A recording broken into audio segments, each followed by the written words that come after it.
بسم اللہ الرحمن الرحیم۔ آج انشاءاللہ العزیز 27ویں شب ہے اور 30ویں پارے کا آخری نصف تلاوت کیا جائے گا، اور پھر اس کے ساتھ ہی آج نماز تراویح میں قرآن کریم مکمل ہو جائے گا۔ آج جو تلاوت کی جائے گی اس میں ایک ہے سورۃ الاعلیٰ۔ اس سورۃ الاعلیٰ میں اللہ رب العزت نے کامیابی کا ایک معیار قرار دیا، اور کامیابی کا معیار یہ قرار دیا قد افلح من تزکا وذکر اسم ربہ فصلی۔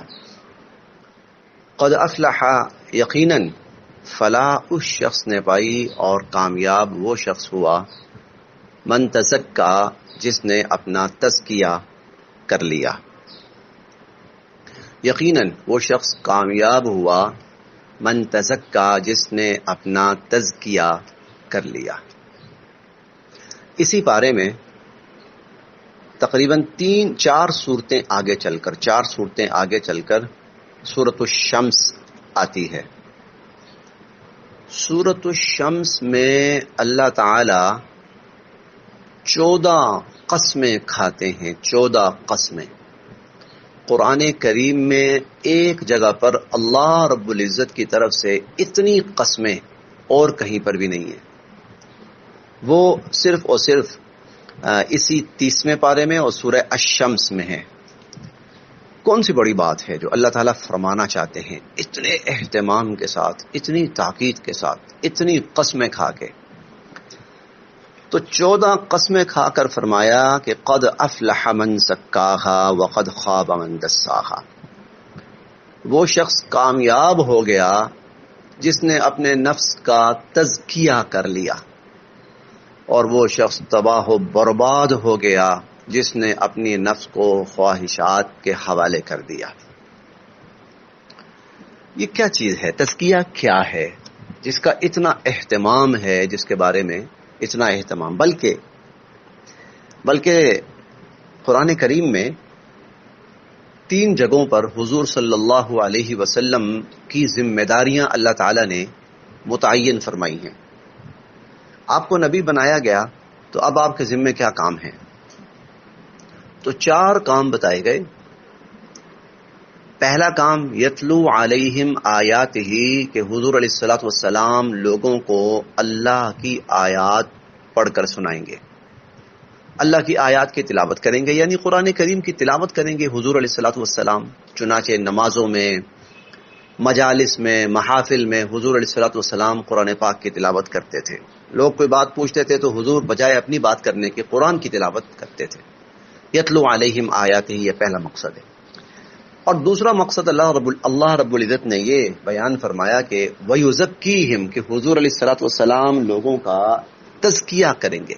پھر وہی بات، 14 قسمیں کھا کر کامیاب وہ ہوا جس نے تزکیہ کیا۔ حضور علیہ الصلوۃ والسلام کی ذمہ داری کہ تزکیہ فرمائیں۔ تو یہ تزکیہ کیا چیز ہے؟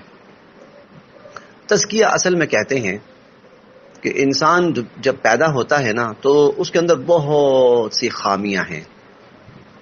ہاں، پیدائشی طور پر انسان کے اندر بہت سی خامیاں ہوتی ہیں۔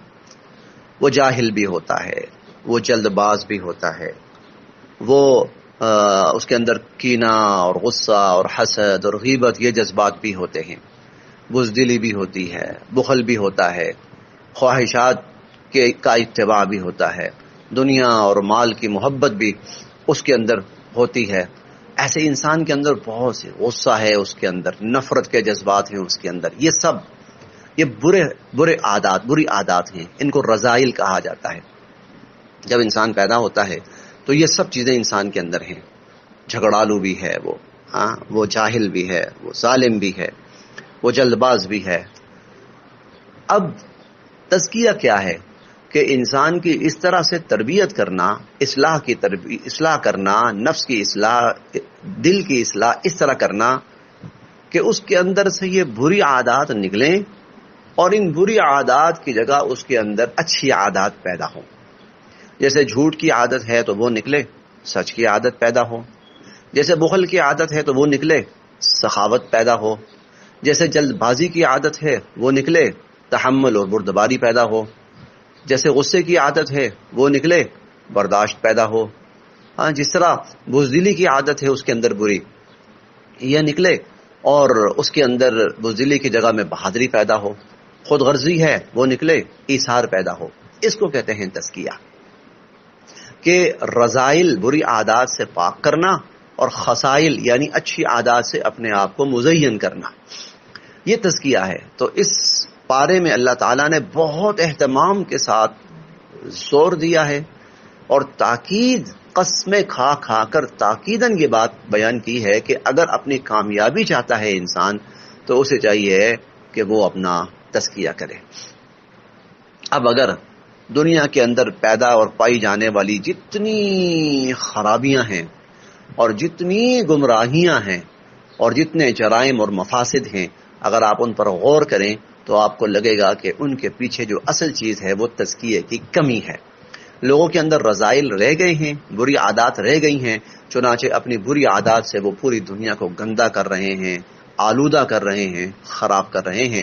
تو انسانیت کی بہت بڑی ضرورت ہے کہ اس کا تزکیہ ہو اور وہ پاک ہو۔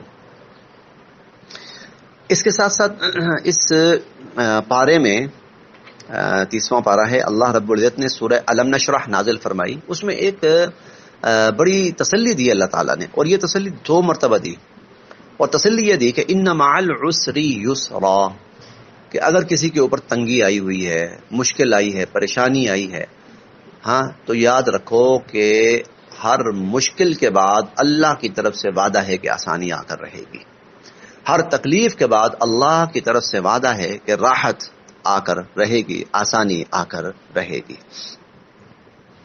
اسی طرح اس بارے میں سورۃ القدر بھی ہے۔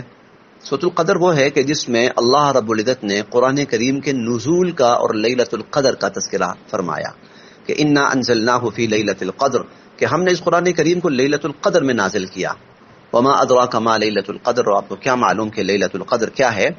لیلۃ القدر خیر من الف شہر، لیلۃ القدر 1000 مہینے کی عبادت سے افضل ہے۔ یعنی اس ایک رات میں اللہ کی عبادت کرنا اور اللہ کو یاد کرنا، اللہ کا ذکر کرنا 1000 راتوں، یعنی یہ کوئی تقریباً 82-83 سال بنتے ہیں کہ 82-83 سال اگر کوئی شخص عبادت کرتا رہا، محنت کرتا رہا، تو اس کو اتنا اجر اور صلہ نہیں ملے گا، اتنا بدلہ نہیں ملے گا جتنا اس ایک رات میں عبادت کرنے والے کو اجر اور صلہ اور بدلہ ملا۔ اسی طرح اس بارے میں سورہ العادیات بھی ہے۔ سورۃ العادیات ایک بہت بڑا پیغام دیتی ہے انسان کو، اور وہ پیغام یہ ہے کہ اس سورہ عادیات کے شروع میں اللہ تعالیٰ نے گھوڑوں کی قسمیں کھائی ہیں۔ گھوڑا،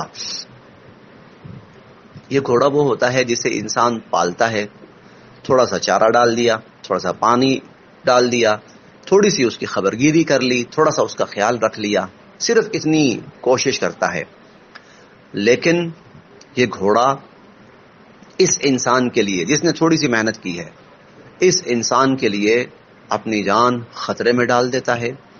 یہ دور دراز کے سفر کرتا ہے، پہاڑوں ریگستانوں میں سفر کرتا ہے، کہیں دھول اڑاتا ہوا جاتا ہے، کہیں چنگاریاں اڑاتا ہوا جاتا ہے، اور پھر دشمن کی صفوں میں گھس جاتا ہے، حالانکہ موت یقینی ہے، سامنے موت یقینی ہے۔ یہ ایک جانور جس کے ساتھ تھوڑی سی مہربانی کی انسان نے، وہ انسان کا اتنا وفادار بن جاتا ہے، اس کے لیے دور دراز کے سفر کرتا ہے، اسے اپنی پیٹھ پہ لادے پھرتا ہے، جنگ کے میدانوں میں گھس جاتا ہے۔ یہ بیان فرما کے سارا منظر اللہ فرماتے ہیں ان الانسان لربہ لکنود، انسان اپنے رب کا کتنا ناشکرا ہے۔ اللہ کی کروڑہا گنا زیادہ انسان کے اوپر رحمتیں اور نعمتیں ہیں، لیکن انسان اپنے رب کا اتنا بھی وفادار نہیں ہوتا جتنا ایک گھوڑا انسان کا وفادار ہوتا ہے۔ آگے سورہ التکاثر ہے، اور سورہ التکاثر جو ہے یہ انسان کی ایک بہت بڑی خامی اور کوتاہی کی نشاندہی کرتی ہے، اور وہ خامی اور کوتاہی یہ ہے کہ دنیا کی زیادہ سے زیادہ دنیا کی ہوس انسان کو تباہ کر ڈالتی ہے۔ انسان کو ہلاک کر ڈالتی ہے، انسان کو غافل کر ڈالتی ہے۔ الہاکم التکاثر، میں زیادہ سے زیادہ سمیٹ لوں، زیادہ سے زیادہ جمع کر لوں، اس ہوس نے، اس لالچ نے انسان کو ہلاکت میں ڈال دیا، گمراہ کر دیا، غافل کر دیا، یہاں تک کہ موت اس کے سر پر آ پہنچتی ہے، اور کل پھر اسے اپنے اس سارے طرز عمل کا حساب دینا پڑے گا۔ درمیان میں اور بھی صورتیں ہیں، لیکن ہم قرآن کریم کی آخری 2 صورتوں پہ آتے ہیں۔ قرآن کریم کی آخری 2 صورتوں کو معوذتین کہا جاتا ہے۔ معوذتین کا مطلب یہ 2 صورتیں ہیں کہ جن میں اللہ کی پناہ حاصل کی گئی ہے، اور انسان کو تلقین کی گئی ہے کہ وہ اللہ کی پناہ حاصل کرے۔ کس چیز سے حاصل کرے؟ دنیا کے ہر شر سے حاصل کرے، دنیا کے ہر مکر سے، دنیا کے ہر فساد سے، دنیا کی ہر خرابی سے، دنیا کی ہر تباہی سے وہ اللہ کی پناہ میں آئے، اللہ کی حفاظت میں آئے۔ چنانچہ حضور علیہ الصلوۃ والسلام کا فرمان مبارک ہے، جو شخص یہ 2 صورتیں تلاوت کرتا ہے، روزانہ معمول بنا لیتا ہے، تو اللہ رب العزت دنیا کے ہر شر سے، جادو، مکر، فریب، ٹونا، ان سے اس شخص کی حفاظت فرماتے ہیں۔ اور حضور علیہ الصلوۃ والسلام کا معمول مبارک تھا کہ آپ صلی اللہ علیہ وسلم رات سونے سے پہلے آخری 3 صورتیں، قل هو اللہ احد، قل اعوذ برب الفلق، قل اعوذ برب الناس پڑھتے، اپنے دونوں ہاتھوں پہ پھونک مارتے، اور پھونک مار کر دونوں ہاتھ حضور علیہ الصلوۃ والسلام اپنے پورے وجود اقدس پر پھیر لیتے تھے۔ ہمیں بھی اس کا اہتمام کرنا چاہیے۔ اللہ تعالیٰ کا شکر ہے کہ اللہ تعالیٰ نے قرآن کریم کی تکمیل فرما دی۔ خلاصہ قرآن کا جو سلسلہ تھا الحمدللہ ثم الحمدللہ پایہ تکمیل کو پہنچا۔ اللہ پاک اس مختصر سی